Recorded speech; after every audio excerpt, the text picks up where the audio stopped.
So that's one slide ahead. All right. So thank you for being here. I'm Desiree Holmes Scherini. And when I introduced myself at the beginning of the time here, I've been certified in math in 2012 and just been going ever since, adding certifications, and I just love to learn. So part of this presentation, part of the reason I'm doing this presentation was because I also had an interest in, like, you know, what are archetypes? Yeah, I got the idea, but it was not something I had really dived into. And it was part of also the presentation that I'm going to be doing in November for myself to better understand this, to tie to presentation in November around the tarot and archetypes, and using that in sessions with people and helping them. You know, so much of what Linda just said ties into, I guess, you know, it's all tied together, but it really ties into the same concept. You know, when you get that universal download, I feel like the different parts of people and how well we are in touch with ourselves.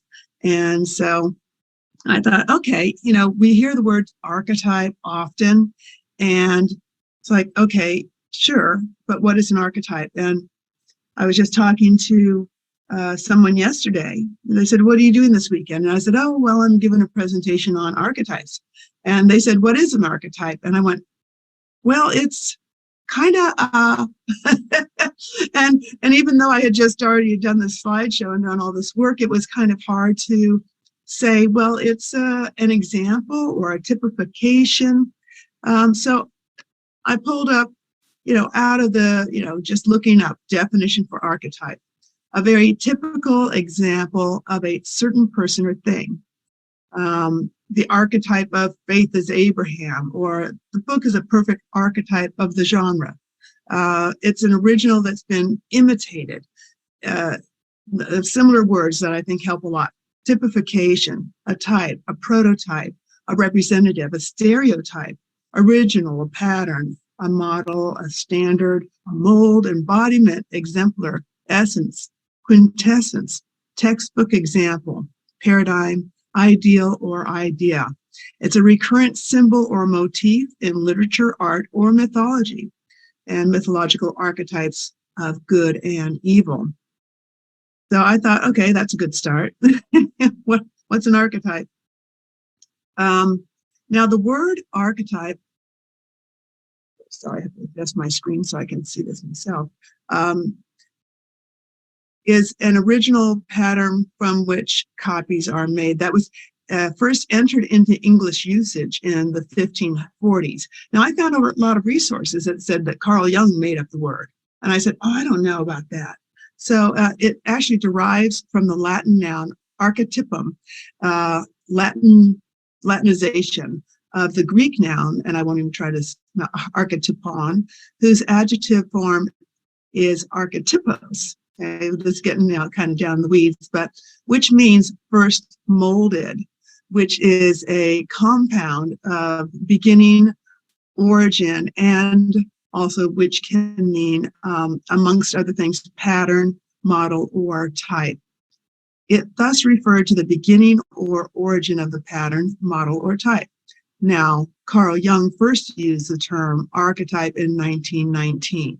And for us practitioners in the helping fields, that's where, you know, it's like, oh, Carl Jung, archetypes. So I'm going to go into a little bit more on his influence, or how he brought this in. He believed that there are universal experiences that are inherent to the human experience. His work led to the concept of a shared collective unconscious that humanity shares in. These shared worldviews of life and personality are expressed in what he called archetypes. In Jung's view, the collective unconscious contains universal archaic patterns or images that derive from the collective repeated experiences of our ancestors, innate and inherited, not acquired from personal experience. There are themes such as birth, death, power, parenthood, and childhood which are reflected in our myths, religions, dreams, and fantasies. Okay, so when we get a few more slides down, I'll get more into a conversational level. I've been reading this. So with Jung, what's interesting, he said, he put forward that, it's inherited, not from our personal experience. However, I personally see it as it's a potential for each of us to experience through our personal experiences, that it's not just something, floating out there in the collective unconscious. It's intimately tied to our experience of the world, and our personal experiences are therefore awaken these archetypes within us, or awareness or realization of these archetypes, that and basically everything's an archetype. The more I studied, I'm like, okay, that's an archetype.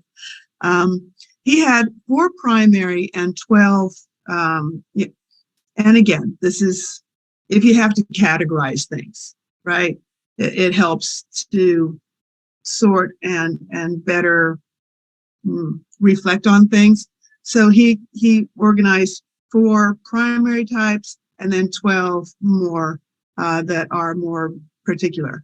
So the 4 primary archetypes that he came up with are the self, representing the unification of the conscious and unconscious within an individual. It's the archetype that connects our spiritual and earthly facets. So, what's that mean? It's your core. It's like who you really are, yourself, your soul, your spiritual self, your unseparated, undifferentiated. It's who you can be when you integrate.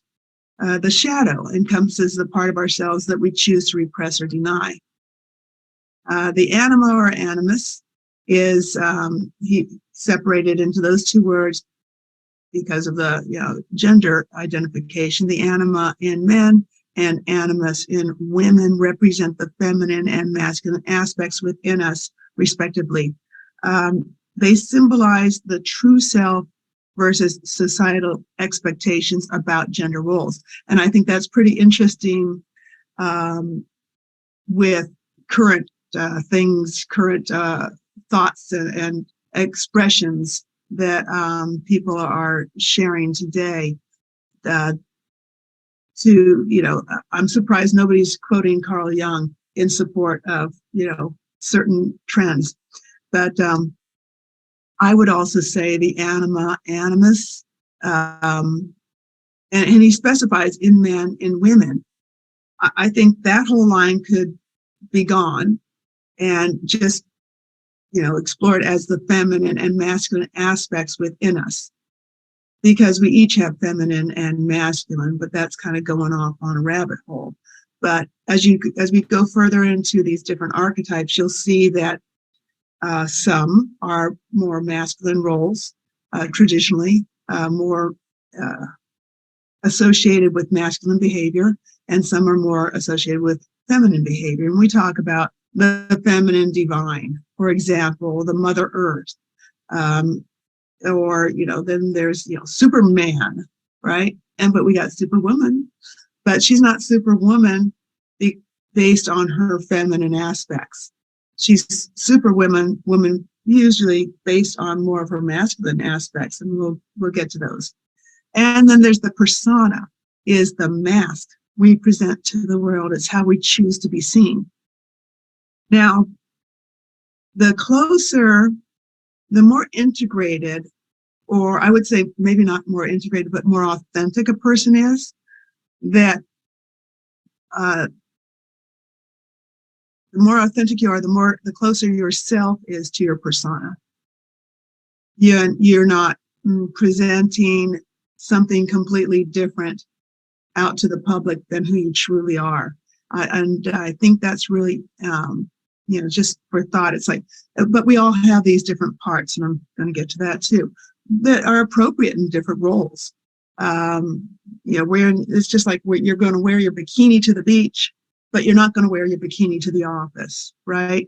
So it's almost these different parts of you and your presentation of yourself, how you speak, how you act, how you stand, how you sit, are going to be different in different occasions, and you're pulling out a different part of you and a different one of your personality parts. Okay. So the 12 character archetypes arrived at by Carl Jung, found across different cultures and as seen in different periods. And this is where it kind of gets interesting. We're here with the metaphysical crowd. So, he, as an individual, and I didn't want to make this all about Carl Jung, but he provided most of the information on archetypes as we use them and understand them in our processes. So he started out studying under Freud, and they were, copacetic. Everything was cool between them. But Freud, even though someone does the work, doesn't mean they don't have their own biases, right? So Freud had his lean about everything comes from, and I'm kind of overemphasizing, but everything comes from like some sort of sexual urge, right? It's all about sex. And he was very grounded in this lifetime, the individual personal experiences, family dynamic. Whereas as Freud developed, I honestly think he had something of an awakening. Something happened, and he kind of kept it quiet for quite a while.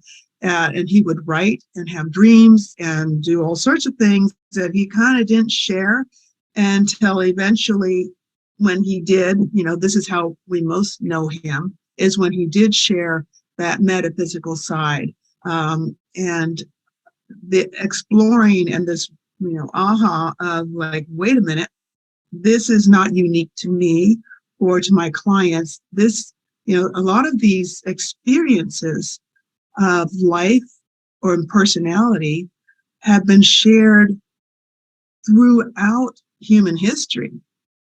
World myths matching each other, or, origin stories. The story of Christ has been repeated before Christ in multiple religious beliefs. This, struggle, death, rising back up. It's kind of interesting. And, history or not history, there's a shared cultural, across cultures, across the world, shared information. And he calls it the collective unconscious.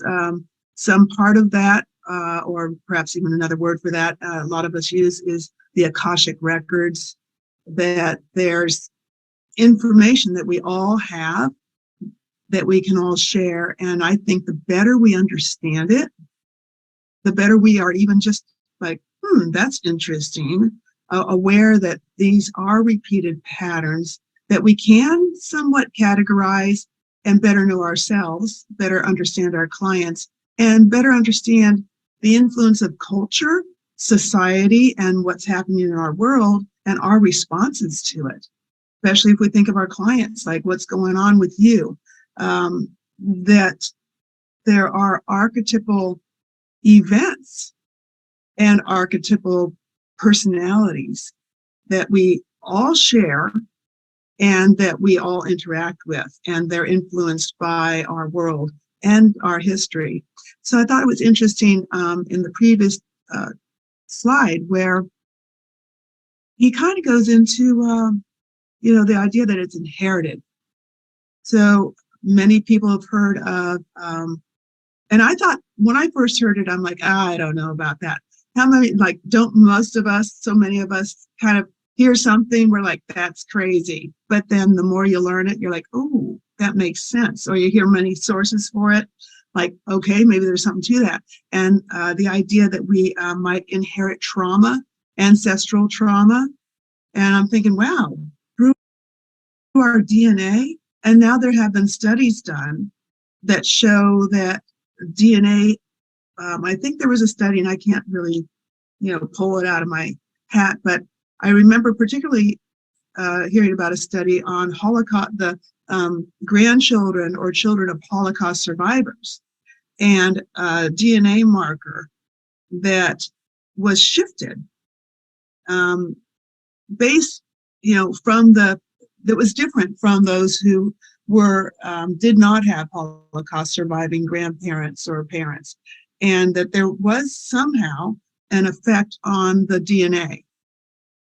And so I guess that makes sense, right? If we inherit our DNA, that it's almost like a scar that, you can inherit, and how that affects personality or influences our behavior, that's, it's quite likely our experience of the world. So it gives new meaning or different awareness to the sins of the fathers. And I won't say sins, but that we could inherit somehow something emotional or traumatic from our ancestors is very interesting. So here's a chart of that I grabbed. I thought it helped because it had little symbols here of the 12 different character archetypes. And let me just see if I went into this. Now I did not print this out, but I'm going to read through the different types here, just for your own interest as we go forward. So the innocent, which is, can you all see my arrow? Okay, so we're down here with the innocent, little sunshine, right? The motto is free to be you and me. The core desire is to get to paradise.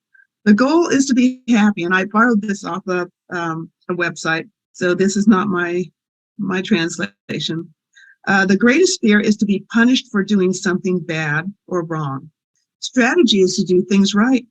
Weakness and boring for all their naive innocence. Talent is faith and optimism. And the innocent is also known as utopian, traditionalist, naive, mystic, saint, romantic, and dreamer.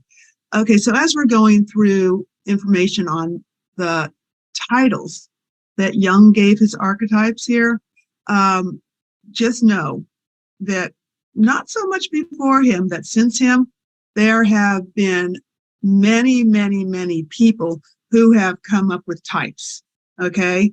And so that's where this last line, also known as, will be very helpful, because other systems, Enneagram, Myers-Briggs, many more systems have come out and had different types. They don't all have 12, some of them have 3, some of them have 17. So as you're going forward, you might find these correspondences. Okay. The everyman motto, all men and women are created equal. Core desire is connecting with others. Goal is to belong. Greatest fear, to be left out or to stand out from the crowd. The strategy is develop ordinary solid virtues, be down to earth, the common touch. Weakness, losing one's own self in an effort to blend in or for the sake of superficial relationships. Okay, so when we look at weakness, we might consider renaming that possibly the shadow side, or the, if there are pros and cons to each of these personality types, okay? So what's the good thing? So as we go forward, the positives could be like innocent, optimistic, but weakness was what? Boring, or fear of, not standing out or being stupid, like, oh, let's just hope for the best. But the downside might be not facing reality, not being grounded.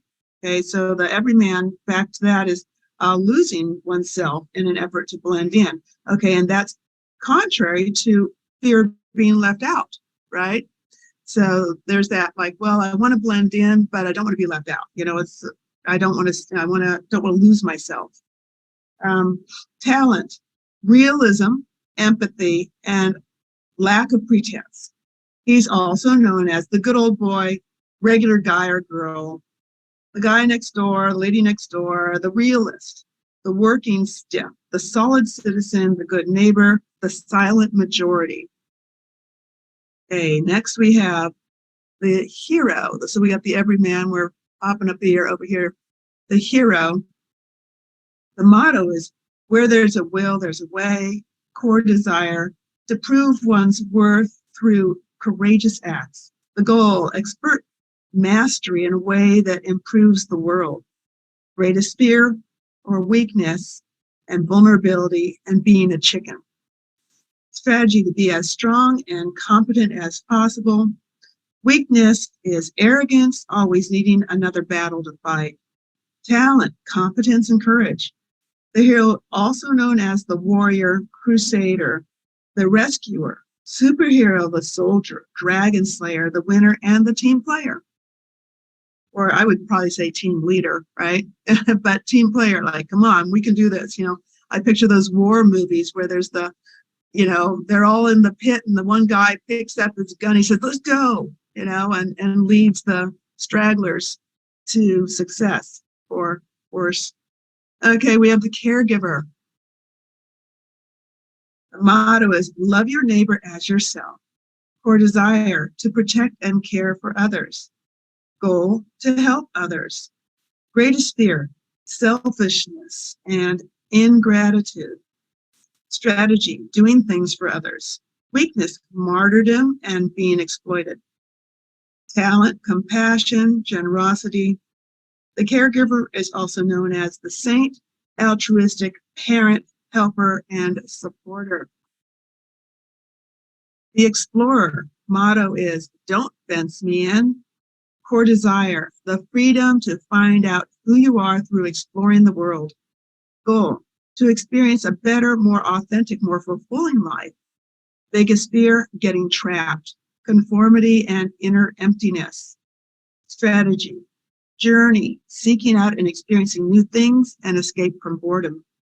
Weakness, aimless wandering and becoming a misfit.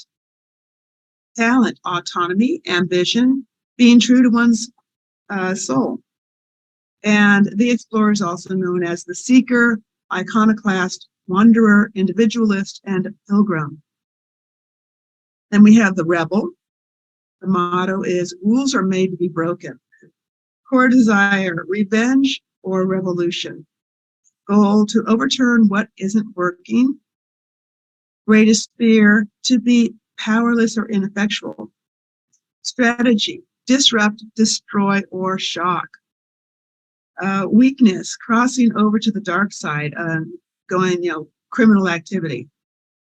Talent, outrageousness, and radical freedom. The outlaw is also known as the rebel. Oh, this is funny because he switched it out. The rebel is also known as the outlaw, revolutionary, wild man, the misfit or iconoclast. Then we have the lover. Motto, you're the only one. Core desire, intimacy and experience. Goal, being in a relationship with the people, work, and surroundings they love. Greatest fear, being alone, a wallflower, unwanted or unloved. Strategy, to become more and more physically and emotionally attractive. Weakness, outward directed desire to please others at risk of losing their own identity. Talent, passion, gratitude, appreciation, and commitment. And the lover is also known as the partner, friend, intimate, enthusiast, sensualist, spouse, and team builder. I'm just going to stop at number 8 here and just take a peek at the chat and just make sure I haven't lost anybody. Ancestral trauma. So far, all good. Just a couple of comments, but we're going to save some of them for the discussion part later so we can really zone in. Okay. You're doing excellent. Thank you. I just want to make sure I wasn't missing anybody who's like, hey, stop there. Okay. Okay, so thank you. The creator or artist, motto, if you can imagine it, it can be done. core desire to create things of enduring value, goal to realize a vision. Greatest fear, mediocrity in your vision or execution. Strategy, develop artistic control and skill. Task to create culture, express own vision. Weakness, perfectionism and bad solutions. Talent, creativity and imagination. Also known as the artist, inventor, innovator, musician, writer, or dreamer. Then comes the jester. And the motto is, you only live once. Core desire is to live in the moment with full enjoyment. The goal is to have a great time and lighten up the world. The greatest fear is being bored or boring others. Strategy, play, make jokes, be funny. Weakness, frivolity and wasting time. Talent is joy. The jester is also known as the fool, the trickster, the joker, practical joker, or comedian. Pan is the sage. Motto is, the truth will set you free. Core desire to find the truth. Goal to get intelligence and analysis to understand the world. Biggest fear, being duped, misled, or ignorance. Strategy, seeking out information and knowledge, self-reflection, and understanding thought processes. Weakness, can study details forever and never act. Talent, wisdom, and intelligence. The sage is also known as the expert, scholar, detective, advisor, thinker, philosopher, academic, researcher, thinker, planner, professional, mentor, teacher, and contemplative. And there's the magician. Motto, I make things happen. Core desire, understanding the fundamental laws of the universe. Goal, to make dreams come true. Greatest fear, unintended negative consequences. I pictured, Mickey Mouse, in Fantasia with the unintended negative consequences, and he has and all the water starts flooding. Just have to throw that in there. Strategy, develop a vision and live by it. Weakness, becoming manipulative. Talent, finding win-win solutions. The magician is also known as a visionary, catalyst, inventor, charismatic leader, shaman, healer, medicine man. And then finally we have the ruler. Motto, power isn't everything, it's the only thing. Core desire, control. Goal, create a prosperous, successful family or community. Strategy, exercise power. Greatest fear, chaos and being overthrown. Weakness, being authoritarian, unable to delegate. Talent, responsibility, and leadership. The ruler is also known as the boss, leader, aristocrat, king, queen, politician, role model, manager, or administrator. Okay, and as we've gone through those, you might have recognized some of your own, like, that sounds like me, or that sounds like so-and-so I know. It's pretty easy as we listen to those descriptions to pick people out of what's their primary way of being around people. And as I said, our primary way of being might be different depending on where we are and who we're interacting with. And in our work, as someone's coming forward, they may be ignoring out of that fear of what the weakness or the shadow side. They may be, pushing down a particular part of themselves because they fear the bad, quote unquote, bad side of it coming forward. Like maybe they don't stand up for themselves enough because, say, as the leader or the ruler, use that ruler part of themselves because they had someone who was maybe too authoritarian, and they're never going to be like that, right? So, or they had an experience where they did, and they were basically punished for it. So there's all sorts of stuff that goes into this, as you well know. When you're working with people, there's so much to find out. Okay, so next slide. the shadow, is regarded as a part of the collective unconscious because it's repressed by social circumstances, rules, laws, ethics. Jung believed that individuals could not achieve individuation until they embraced and integrated their shadows.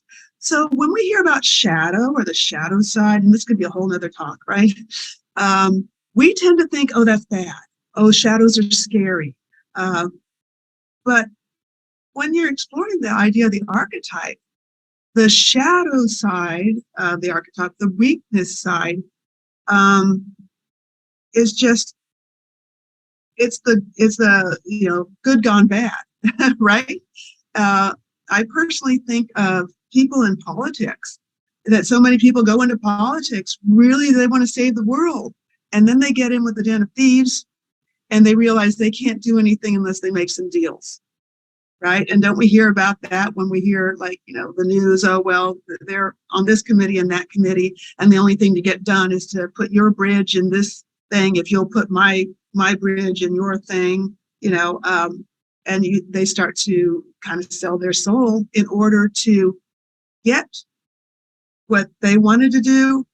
And then sometimes, as you say, power corrupts, absolute power, corrupts. So it's kind of interesting just to see these, somebody wants to be a leader and do the positive side, but then that shadow side can't, get too big. I thought this was interesting. Brand archetypes. Okay, this is putting the archetypes into brands that we see. And so the innocent, you think about their advertising, for example, and you know what, Coca-Cola also, it's not on here, but I looked up what I happened to see when I was studying. Coke also came up with the innocent. Did anyone here see Mad Men? That series, Mad Men, I think it was on Netflix, but it was about advertising in the 1960s. And the main character, and if you're watching it, just cover your ears because I'm going to tell you what happens at the end. The main character, who had been going through his own personal journey, at the end creates the ad for Coca-Cola, where they're all singing, and they're standing on the mountain, and, I can't even think of the tune, but if you heard it, you can't get it out of your head now. Yeah.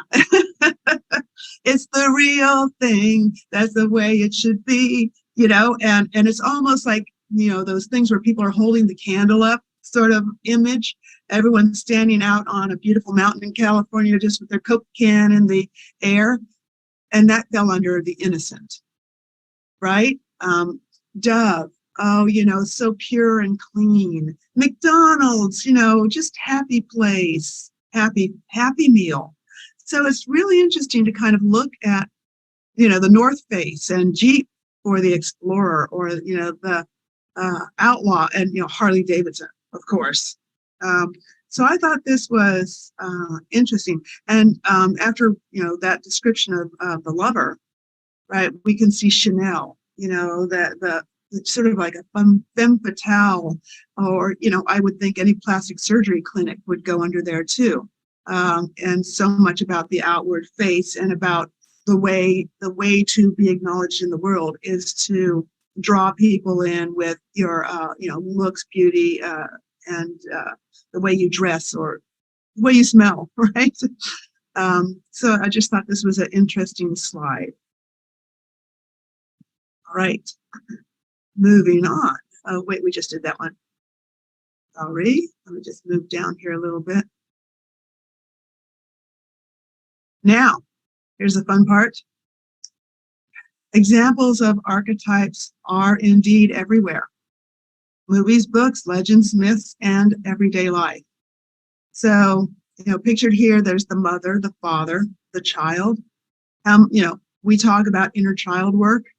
That might be the innocent part of us, that one that trusted, that wants to trust, bring back the joy and the fun and I touch on the tarot, which I'll be talking about in November.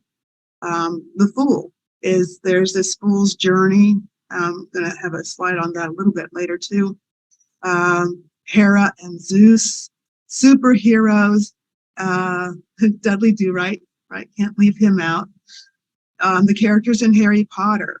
And there's people that write the books on writing tell you, there's formulaic stuff about who are the characters, who keeps the person engaged. And you've got to have like the good guy and the bad guy. You have to have the journey and what they have to overcome. And often what they have to overcome is the shadow side of their primary personality or one that they're not expressing. So if we can imagine that, we are even in a way, it's, as Jung said, it's like, it's just there. It's just already part of our reality and our understanding of the world. But then again, it's reinforced as we just live through our, home experience and also our entertainment and the books we read. Dorothy and the Wizard of Oz. I love this one. As far as, who's looking for what, it's almost as if they're looking for the side of them they weren't showing. He wanted a brain, right? He wanted more of the sage. He wanted to be wiser. He wanted a heart. Maybe he, wanted to be more of the lover. He wanted a brain. He wanted a heart. He wanted courage. And after reading through all those definitions, those are archetypes that they weren't acknowledging or knowing they already had. They weren't admitting, oh, that's already a part of me. I just need to let that come forward. And she just wants to go home. She just wants to integrate all of these parts of her and go home and be whole and united. When she gets back and she goes, you were there and you were there and you were there. And it's almost as if we were to put this into a metaphor. Thank you, Linda. A metaphor for integrating all our parts. When she finishes her journey and she's like, I made it. I'm all okay. Everything's good. But she had to go through all these parts and integrate in this, iconic journey through these different parts of herself. Okay, so let me just slide up here. Now there's non-human archetypes. There's the volcano. And we use it in again, metaphor. Like, oh my gosh, I'm about to blow. We use it in words, all the time. I do some art interpretation, art therapy stuff. And sometimes if I have a kid in here, I'll have them draw a picture. I'll just say, hey, why don't you just draw a picture while their parents filling out the form. And I had one kid draw a volcano, and it's interesting where they place it on the page and all this stuff. And it was about to blow out to one side, and then there was, anyway. But I was like, okay, and so I interpreted, and told the parents this is just an interpretation based on the information I have. This might be useful to understand maybe how he's feeling. And you could ask him questions, check some of this out. Tell me about your picture. What's it mean? If you're the volcano, what does that mean? Et cetera, so forth. But so then we have, wildfires. It's just things are taking off. Like you don't feel like you can't control something. A flood. Then we have flooded with emotion. We use all, calm seas, mountain, strong, the river just flowing, ocean waves, repetition, the earth, wind, and fire, light and dark, wake and sleep, a kiss, just a kiss is like anything from intimacy, but I often personally think of a kiss as receiving some like aha knowledge, some moment, because a kiss doesn't last. A kiss is like that, but it's almost like when you get an aha moment, it's like you're kissed by inspiration, and inspiration to breathe in. So dreaming, yin and yang, dark and light. So again, when we get to have some conversation, we can get into some more of these. And so some of these things that we hear about around archetypal examples are the hero's journey. In The Hero of a Thousand Faces, written in 1949, Joseph Campbell reveals a universal motif, adventure and transformation that runs through virtually all of the world's mythic traditions. And again, we get back to this like collective unconscious. The hero's journey has a repeating cast of archetypal characters and universal events and challenges. The archetypes of the hero's journey include the hero, the mentor, the ally. That's, there's always like the buddy, the supportive guy. Maybe he's like the everyman.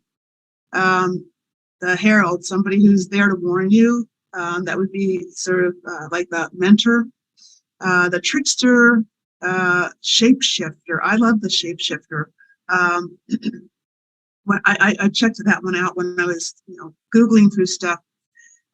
Guardian and shadow. And I don't say I love the shapeshifter, but I that's so easy to identify, especially in movies. The shapeshifter is the may begin as the ally, starts as a friend, and then somewhere in the movie it turns out they were the bad guy all along, or undermining things. I just saw a video or a talk about if anyone remembers Monica Lewinsky and Linda Trapp. Linda Trapp, her best buddy that she shared all these details with, and then turns out to have been a shapeshifter, for example. And so we can think of movies where there's somebody who is the romantic interest, but turns out to be the spy, and it's very interesting. I'm like, oh, the shapeshifter, yeah. Which is so interesting because that archetypal person, that archetype, can say they meet up with someone whose primary type is the innocent, right? Then that can lead to that fear, that weakness of being tricked that I think it was the sage has a fear of. So you might suppress, allowing intimacy or allowing yourself to go out for fear of being tricked. So just how these things work together is pretty interesting. That's the hero's journey. Then we have the fool's journey, which is shown in the major arcana of the tarot deck. Now, I will say in the Rider-Waite, which is the one most people usually refer to and I use most, the number 8 and number 11 card got shifted with Rider-Waite, but when you're using this, it doesn't mean everything goes in order anyway, okay? The original deck of cards didn't have numbers on them in any case. The idea of the Fool's Journey, it's a metaphor for the journey through life. Each major arcana card stands for a stage on that journey and an archetypal part of each individual that a person must incorporate and pass through to realize wholeness. So each major arcana archetype has its light and shadow side, just like Jung's archetypes. And, some of these even use the same word. So there was the fool. The fool is the innocent, not the trickster, but sometimes those terms are, we think of a fool as a jester, but that's not who the fool is in the tarot. The fool is the innocent. He's actually the 0 card. He's the one who goes on the journey, and beginning with a blank slate, just like and of course the card shows him just pleasantly walking along, kind of gazing up at the clouds, and actually about to step off a cliff if he doesn't stop and look down. So what does that mean? This means the fool needs to learn a lot. He can't just completely walk about innocently. So you can see the magician is here. That's that's even represented in some of these. So some of these are really, really representative of either our own persona that needs to come forward or events in life that we need to pass through experience in order to grow. We brought up COVID earlier when we were talking about how it affected our business. and the pros and cons. Like as you go through it, you think, oh, it had its silver lining at the beginning, and going through it, it was like, wow, this is not good. I kind of would equate COVID with the death card, not the tower card. Everything didn't totally fall apart, but there was a death of an old way and a new beginning. And the old ways had to be pushed aside in order for a new way of being. And that new way of being was an improvement. So the death card doesn't mean like, physical death necessarily. It can represent a huge, major transition. And we all went through that with COVID. So it can be for the better or for the worse, depending on how someone manages the transition. So that's just an example of that. Okay, so many ways and variations on archetypes arrive in therapeutic work, and they're referred to. So as I mentioned before, lots of other ways of referring to this. There's ego states. Ego state therapy is based on the idea that a person's psyche is the amalgamation of several distinct people or egos, such as the wounded child or controlling personality. It's generally broken down into three major states of parent, adult, and child. Internal family systems model focuses on working with different parts of an individual, exiles, managers, firefighters, for example. And parts therapy is a way of understanding our sense of self as being complex and multifaceted, to accept and integrate the many parts of our personality. So you might hear some of these terms and others that actually all tie in and reflect the idea of archetypes that we, experience that are part of our whole being, and we need to, maybe better understand and explore. And ways to know thyself. Who am I? What are we? Right? If you think of yourself as all these characters and your multiple personality, as who are we? Who am I? So some of the things that you're familiar with would be, say, the Myers-Briggs. Bases it on 4 levels of high or low scores. They come up with like, say, IES, whatever, ITNJ, and et cetera, so forth, to kind of help give you an idea of how do I express myself in the world and how do I think. So they have introversion or extroversion, sensing or intuition, thinking or feeling, and judging or perceiving. The test looks at those areas and comes up with a combination to provide you information. The Enneagram is an archetypal framework consisting of 9 types that offer in-depth insight to individuals, groups, and collectives.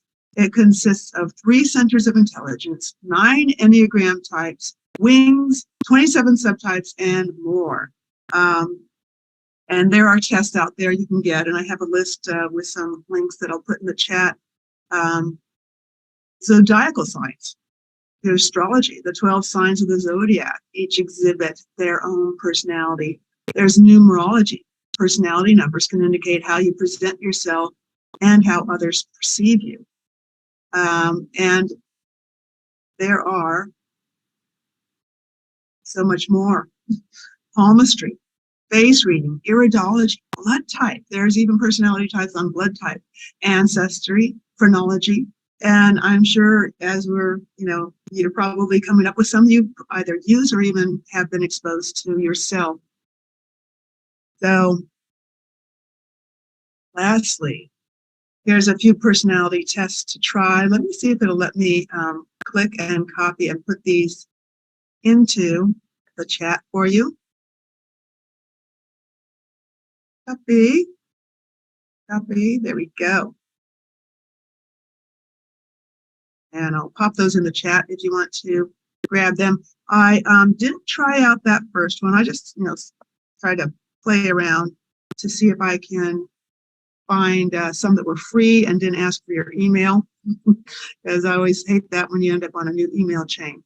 But I did, I checked this one out, the mental health personality test. I checked this last one out, open tests. That one was pretty good too. So as one of them, I think it was this middle one. I don't remember now which one it was, but it offered all sorts of tests, personality tests for free. And that being that, I'm going to stop my share, come back here, and just ask, discussion questions about this.